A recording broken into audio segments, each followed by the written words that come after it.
ഓം ശ്രീ ഗുരുഭ്യോ നമ.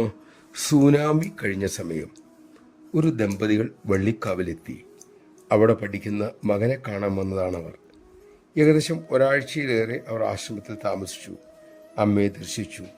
അതിനുശേഷം തിരിച്ചു പോയപ്പോൾ അവർ ഒരു പഞ്ചനക്ഷത്ര ഹോട്ടലിൽ 3 ദിവസത്തോളം താമസിച്ചു. അപ്പോൾ അവർക്ക് തോന്നി, ആശ്രമജീവിതം എത്ര ലളിതം, സരളം, നിറഞ്ഞ സ്നേഹത്തോടെ ചിരിക്കുന്ന അമ്മയുടെ മക്കൾ.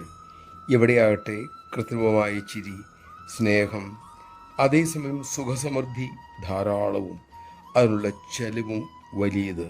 ആശ്രമത്തിൽ നിന്നും കിട്ടിയ ശാന്തിയും സമാധാനവും ഇവിടെ കിട്ടുന്നില്ല.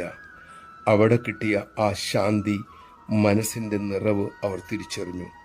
അവർ ഉടൻ തന്നെ ആശ്രമത്തിലെ മകന് ആശ്രമത്തിൻ്റെ സേവാപ്രവർത്തനങ്ങൾക്കായി വലിയൊരു തുക അയച്ചു കൊടുക്കുകയും ചെയ്തു. നമഃശിവായ.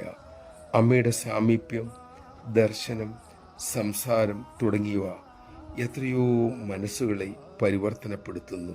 അങ്ങനെ അവരുടെയും അവർക്ക് ചുറ്റും ഉള്ളവരുടെയും ജീവിതം ധന്യമാക്കുന്നു.